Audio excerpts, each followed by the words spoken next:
Olá, seja bem-vindo ao Educa Floripa. 2023 foi um ano movimentado nas escolas e núcleos de educação infantil de Florianópolis. Um período cheio de ações que fizeram a diferença e tornaram o ambiente escolar um espaço ainda mais efetivo de ensino-aprendizagem, com atividades que também contribuíram para a construção de valores, cidadania e comportamentos sustentáveis. Propostas pedagógicas que envolveram os estudantes, conectaram os conteúdos com a vida real e prepararam para uma educação atual. Hoje vamos fazer uma retrospectiva sobre o trabalho realizado ao longo deste ano na rede municipal de ensino aqui de Florianópolis. E quem está aqui comigo é a secretária municipal de educação aqui de Florianópolis, Fabrícia Luiz Souza. Secretária, seja muito bem-vinda ao Educa Floripa. Obrigada, Cíntia. Obrigada. Muito prazer estar aqui com vocês. Secretária, a educação ela se constrói através da união de muitas mãos, mas é preciso também um olhar sensível para as necessidades dos estudantes. Sim. A educação não se faz sozinho, né? E a educação ela é um complemento aí, escola, famílias, gestão, e a gente faz com todos esses profissionais na rede, mas o foco é sempre as nossas crianças e os nossos estudantes. Então, se tu tiver um olhar atento às necessidades dele, à diversidade deles, né? A diversidade que eles nos apresentam e hoje nos impõe nessa sociedade atual, a gente vai poder fazer uma gestão pública que dê conta das demandas dessa juventude toda que nos chega, né? Você falou aí que o foco são os estudantes, né? O trabalho de vocês é fortalecer e tornar cada vez mais efetivo esse processo de ensino e aprendizagem. Esse é o principal direcionamento do trabalho. Isso, a escola é esse espaço, né? O espaço de ensino e de aprendizagem, onde as crianças se apropriam dos conhecimentos, seja historicamente produzidos ou sejam os conhecimentos das relações também humanas e de fomentar aí esse espaço coletivo de aprendizagem.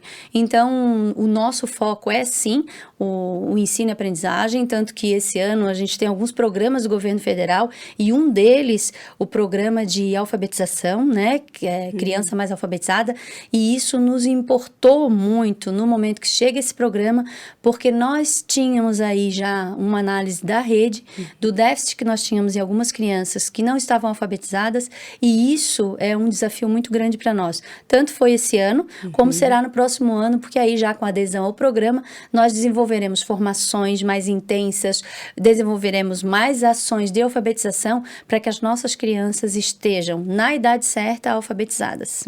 Essa questão está ligada também um pouco a questão da pandemia, secretária. Também está ligada, né? Porque imagine as crianças que em 2020 eram do primeiro ano, quando estavam fazendo a aquisição dessa linguagem escrita mais efetivamente. Então, essas crianças tiveram, sim, um déficit, porque essa distância e não poder interagir com as professoras mais de perto, não poder interagir com os colegas e aprender juntos, como é na escola, causou, sim, um déficit, né? Nessas crianças. Primeiro, segundo, terceiro ano, imaginem, né? Passaram 2020, 21 e 22 aí ainda chegando. Então, hoje essas crianças estão aí em terceiro ano, em quarto ano do ensino fundamental e com muita necessidade de que a gente faça essa recomposição. Nós chamamos de recomposição de aprendizagem. Então, o nosso foco hoje é muito na recomposição das aprendizagens que foram aí, tiveram alguma dificuldade em decorrência desse momento de afastamento e de isolamento. Que afetou todo mundo. Secretária, esse é um dos focos de atuação, mas vocês desenvolveram diversos projetos, muitas ações. A gente mostrou algumas delas aqui no Educa Floripa, né? Mas a gente percebe também que vocês trabalham muito hoje em dia com a questão da tecnologia, levar tecnologia e robótica para as unidades escolares. Isso, as nossas unidades hoje, elas contam todas com um kit de robótica, que nós fizemos aquisição já há 2 anos, e que esse kit de robótica está nas salas informatizadas ou nas salas maker, como nós as chamamos, com professores de tecnologia que atuam efetivamente nesse trabalho não só em robótica, né, mas em tecnologia, e o maker, né, que a gente diz que o maker é um espaço de criação, de desenvolver hipóteses, de criar soluções para os problemas atuais. Então, nós temos um grande programa que a rede aderiu também desde o ano passado, que é o Floripa Mais Tech, que forma, né, pessoas em tecnologia. Este ano ele está mais com os nossos 8º e 9º anos, mas é um programa para a cidade inteira. Então, é um programa aí para formar desenvolvedores, programadores. E isso foi muito fomentado também, né, pelo nosso prefeito, claro. E que Florianópolis é um polo de tecnologia. Exato. Né? Então, a gente tem um número de vagas disponíveis muito grande que tende a crescer. Isso. E talvez esses estudantes lá na frente, que já têm esse letramento digital, podem sair ganhando. Isso, as nossas escolas do futuro, né? Nossa escola do futuro, a primeira escola do futuro, ela já criou como linguagem oficial o letramento digital. Então, nós viemos atuando muito nisso, porque se nós vemos, os nossos estudantes hoje são mais tecnológicos que nós, professores, né?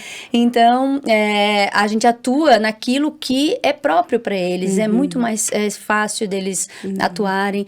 Então, programação, animação, as rádios, fomentamos muitas rádios nas nossas escolas. Então, várias escolas têm rádios, tem espaços que eles fazem entrevistas, né? Espaços de mídia, onde eles vão desenvolvendo também esse conhecimento de mexer com todo esse equipamento, né? E isso é maker. E trabalha outras habilidades também, né? A questão do trabalho em equipe, em grupo, da liderança, enfim, de... Empatia, cooperação, né? Respeito às diferenças. Isso são focos que a gente tem que trabalhar com os estudantes dentro da escola. Então, trazendo as tecnologias, elas entram em todas as disciplinas, né? Todas as disciplinas, eles interagem nas disciplinas e vão trazendo para esses espaços também de cultura maker, né?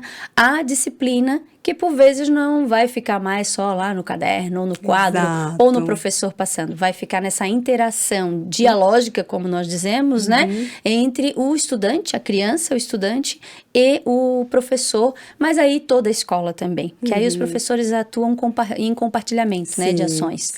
E nos NEINs também, né? Nós temos 6 NEINs do futuro que tem professor de tecnologia esse ano. Olha que incrível, secretária. Os piquerruchos já... Isso. Também. E que já desenvolvem, então colocam as massinhas para andar, para sair luzes, e vão aprendendo a criar e recriar aí, né, os seus ambientes com outras linguagens, como essa da tecnologia. E parte disso tudo foi visto no Tech Day, que é uma grande feira, né, que acontece e que reúne estudantes de toda a rede. Isso. Nós, ano passado, fizemos na nossa escola do Pantanal, e esse ano, lá em Canasvieiras, fizemos com os nossos parceiros, que também comportam aí uma gama de trazer novidades à nossa rede. Essas parcerias têm sido muito, muito importantes para nós, com o terceiro setor, e também tudo que acontece nas escolas. Então, lá no Tech Day, nós tínhamos também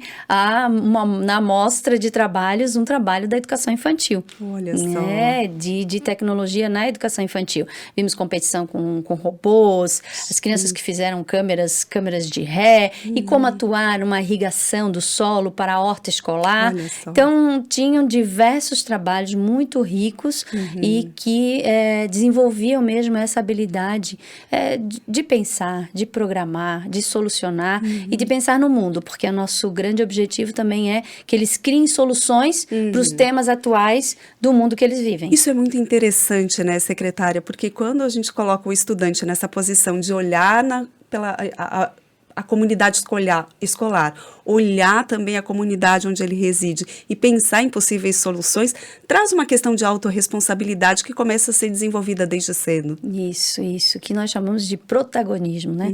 O protagonismo das crianças e dos estudantes, ele é importantíssimo. Tanto que nós tivemos vários festivais, feira de matemática, feira de ciências, feira do conhecimento, festival da primavera, onde mostramos os trabalhos da nossa educação de jovens e adultos, onde eles também puderam apresentar o que eles estavam aprendendo. As nossas crianças foram para a feira catarinense, participaram da estadual de matemática.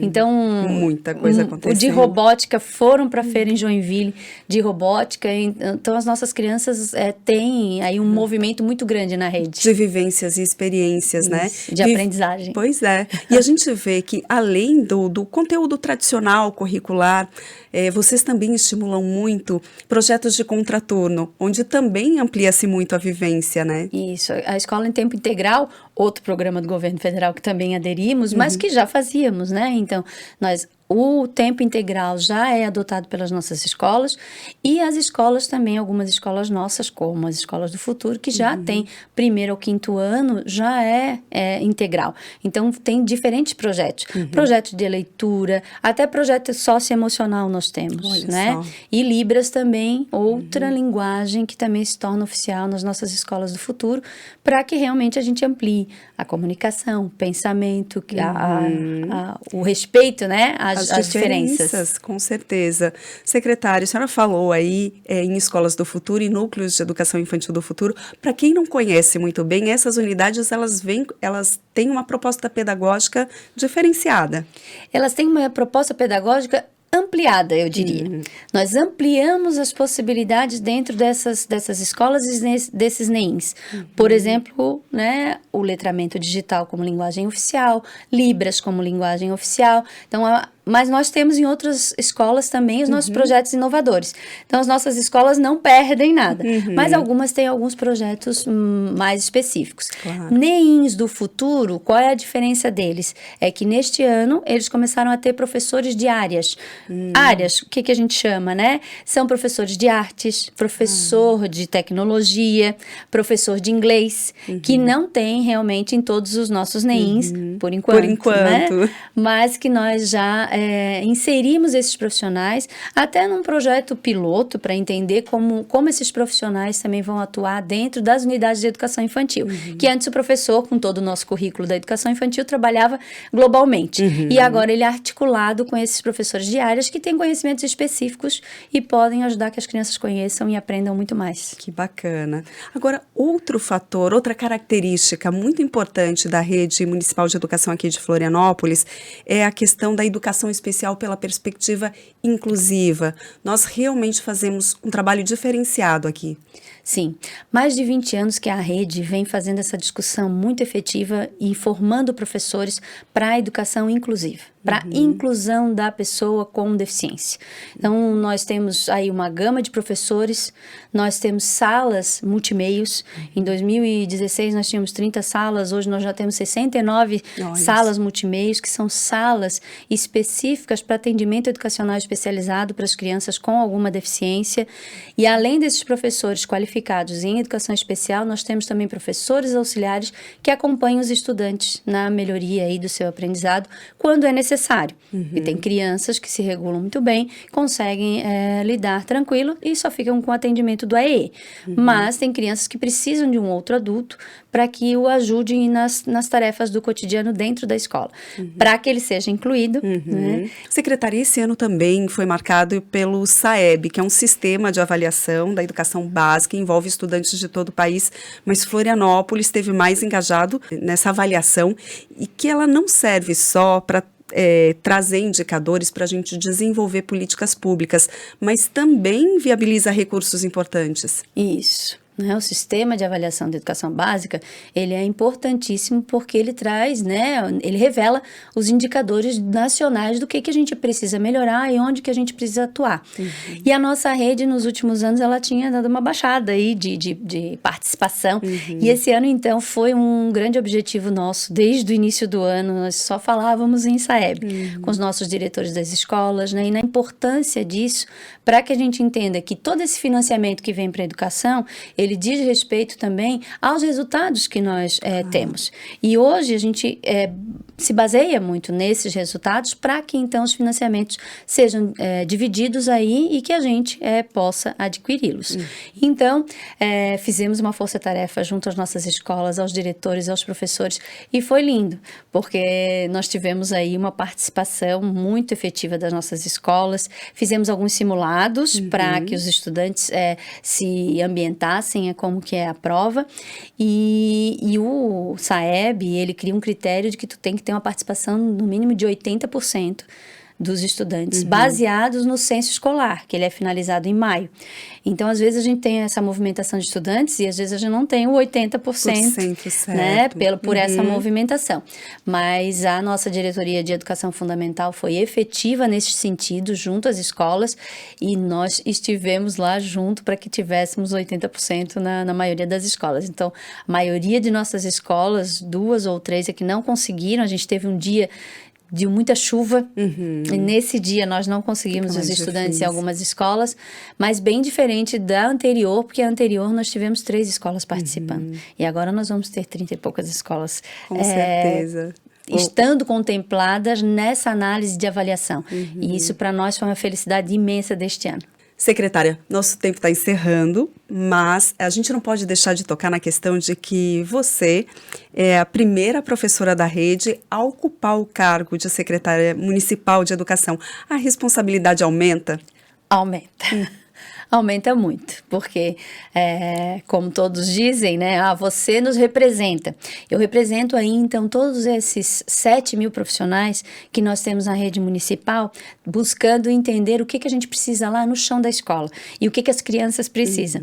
Então, essa responsabilidade é bastante grande, porque a gente faz a gestão pública e a gestão política de uma rede de ensino, mas pensando do lugar que nós ocupamos, que é o lugar junto com as crianças e junto com os profissionais. Secretária, foi um prazer recebê-la aqui no Educa Floripa. Muito obrigada, viu, pela sua atenção. Eu que agradeço. Agora a gente faz uma pausa para o quadro Educação.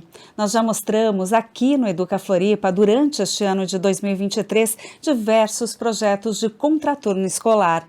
Essas ações são uma extensão valiosa do ambiente educacional, enriquecendo a jornada de aprendizado dos estudantes, ampliando suas vivências e preparando-os de maneira mais completa para os desafios do mundo atual.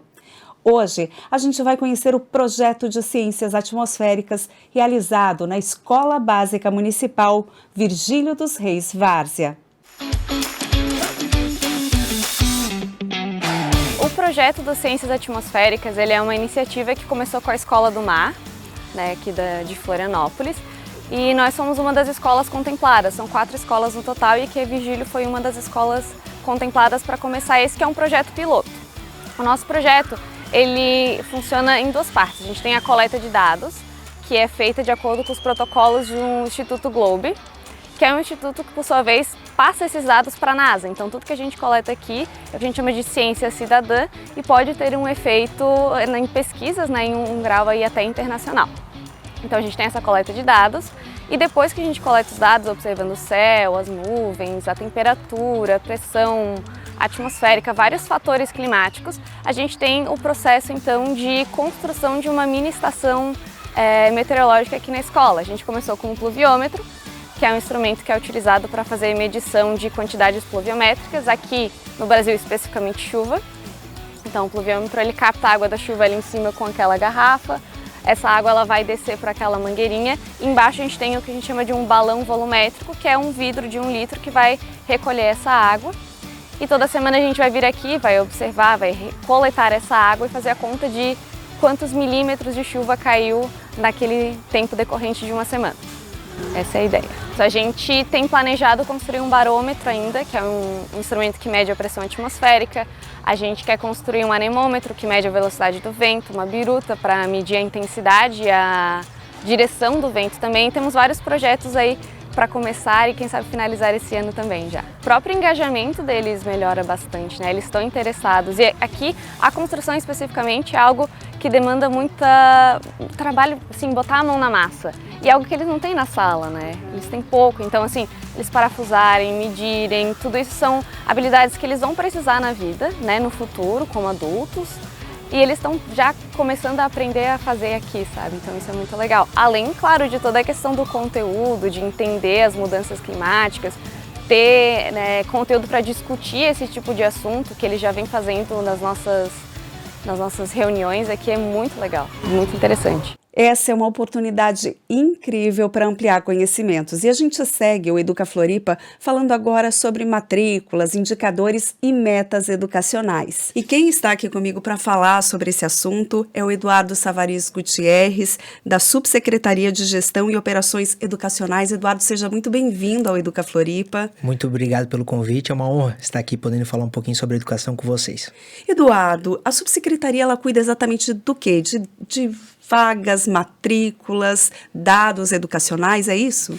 Hoje a Secretaria de Educação, ela está dividida, né, em 2 subsecretarias. Então, na gestão da Secretaria de Educação, nós temos a secretária, a professora Fabrícia, temos o nosso adjunto, que é o Luciano Formigueri, e nós temos 2 subsecretarias. Uma cuida mais da parte pedagógica, né, então a Subsecretaria de Educação Básica, e outra cuida mais da parte administrativa, operacional, de planejamento, que é essa minha subsecretaria. Então, vinculada a essa subsecretaria, nós temos a Diretoria de Planejamento e Dados, que cuida dos processos de matrícula, censo escolar, enfim. Nós temos a Diretoria Operacional, suprimentos para as nossas unidades, e nós temos a Diretoria Administrativa e Financeira. Então, tudo que é relacionado à contratação, pagamentos, enfim, é vinculado a essa diretoria. Mais para frente eu quero falar em especial sobre a questão das matrículas, das vagas, mas antes eu queria começar falando sobre uma característica de Florianópolis, porque nós temos vivenciado um movimento muito grande de receber estudantes não só de outros estados, mas também de outros países. É verdade. O Brasil, por si só, é um país, né, que acaba recebendo muitos imigrantes, mas Florianópolis, eu acho que pelas belezas naturais, pelo que oferece essa cidade, com certeza a gente recebe um número muito grande. Nós temos acompanhado que o fluxo migratório ele não é só acentuado com residentes no Brasil, Norte, Nordeste, Sul também, mas também de outros países. Recentemente a gente começou a acompanhar que até muitos moradores da Rússia, então acho que pela questão da guerra, região norte da ilha, muitos moradores da Rússia, né, vindo da Rússia, de países, né, daquela região, estão sendo matriculados na nossa rede. É sempre um desafio poder atender todos com muita qualidade.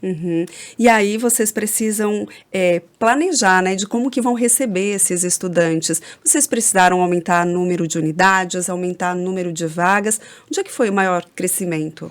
Nós, na rede municipal de ensino, a gente hoje tem um número grande de matrículas, né? Então a gente vem acompanhando ao longo dos últimos anos esse crescimento, que ele é um crescimento que, muito embora ainda a gente consiga monitorar e planejar, ele por vezes em algumas regiões ele é um pouco desordenado, né? E aquilo que é o que a gente precisa dar mais atenção. Às vezes a gente fica com uma dificuldade maior do que outras regiões.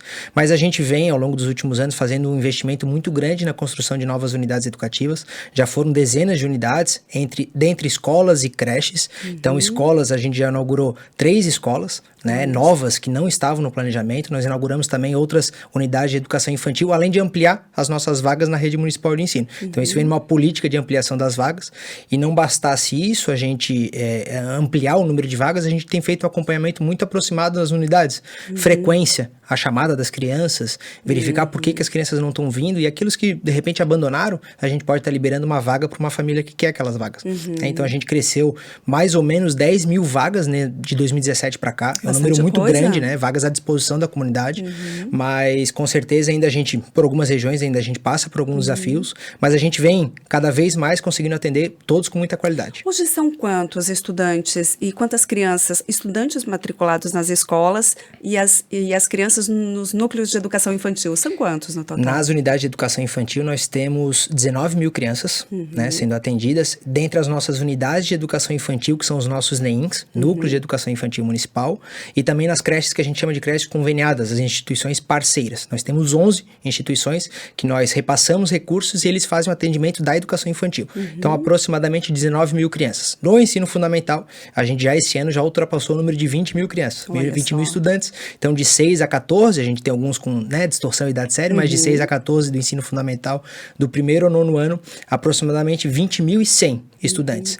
E também a educação de jovens e adultos, que daí a gente atende de 15 em diante, né, até idosos e idosas, e a gente atende, então, um público de mais ou menos 1.300. Isso chega, somando tudo, aproximadamente 40 mil estudantes na nossa rede. É um número bastante alto, Eduardo. É verdade. Agora, eu tenho uma dúvida em particular com relação à matrícula, porque existe uma legislação que recomenda que a matrícula seja feita em unidade próxima à residência, mas nem sempre aquela família encontra vaga na primeira unidade mais próxima. Às vezes é preciso uma unidade um pouco mais distante, né? Como é que vocês alinham essa questão? A legislação ela estabelece que a vaga tem que ser garantida próxima da residência. Só que é engraçado, o que é o próximo da residência? É a mais próxima? É a segunda mais próxima? A terceira? A gente não tem hoje na legislação ela não especificado. É específica. Só que o Tribunal de Justiça de Santa Catarina já criou um entendimento, uma jurisprudência que é chamada assim, já criou um entendimento que o próximo da residência é 5 quilômetros. Então a gente, enquanto enquanto poder público, né, seja estado ou município, a gente tem que garantir a vaga num raio de 5 quilômetros, ou da residência ou local de trabalho da família. Né? Então a gente busca sempre atender nessa perspectiva. Claro que a família sempre vai buscar aquela escola que é do lado da minha casa, muito próxima da minha casa, mas às vezes a gente não consegue atender naquela região, naquela unidade. Então a gente acaba deslocando um pouco mais aquela criança. E para aqueles estudantes que não conseguem a matrícula, né, estudantes, daí eu falo do ensino fundamental nesse caso, que não conseguem a matrícula nesse raio de 5 quilômetros, a gente fornece o Vale Transporte gratuito para todos os estudantes que excedam então os 5 quilômetros de matrícula, né, da residência ou do local de trabalho. Para que a família tenha condições de encaminhar o estudante para a escola. Agora, como é que estão os planejamentos para o próximo ano? A gente está finalizando agora 2023, mas vocês já estão pensando em 2024. Isso mesmo. A nossa secretária, a professora Fabrícia, pediu e determinou que a gente cuidasse muito bem do ano que vem. Né? O ano que vem é um ano muito importante para nós, né? Porque vai ser a secretária, então, completa seu primeiro ano de gestão e a gente precisa, né, entregar muita qualidade para os nossos estudantes, para as nossas famílias e para os nossos profissionais. Então, a gente está planejando esse ano letivo de 2024. Isso já começa lá atrás. Metade do ano a gente já começa a pensar em 2024. A gente está tendo processo de matrícula, para vocês terem ideia, desde setembro. Desde setembro a gente já está fazendo processo de inscrição da educação infantil, processo de inscrição do Educar no Verão, os processos de rematrícula. Então a gente começa esse planejamento lá em agosto, setembro, para que a gente tenha um ano letivo sendo iniciado com muita tranquilidade. Temos que pensar na distribuição de materiais, contratação de profissionais, matrícula dos nossos estudantes, enfim, para que a gente comece lá no primeiro dia letivo com muita tranquilidade. São várias frentes aí para serem planejadas, né, Eduardo? É muita coisa. É uma rede que ela é muito grande, né? Então a gente tem 40 mil estudantes, né? 7 mil profissionais. Se a gente for pensar no número de fornecedores, o número de famílias, a gente atende um público que é 40% da cidade de Florianópolis, quase, porque é um universo muito grande. Muito grande. E quais são os principais desafios que tu percebes para o próximo ano?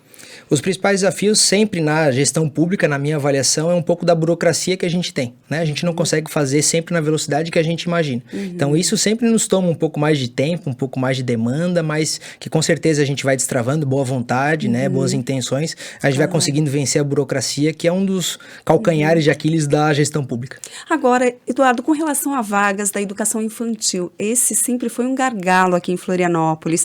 Vocês já conseguiram ampliar esse número de vagas, mas já é suficiente? Em 2017, a gente tinha 3.872 crianças na lista de espera da educação infantil.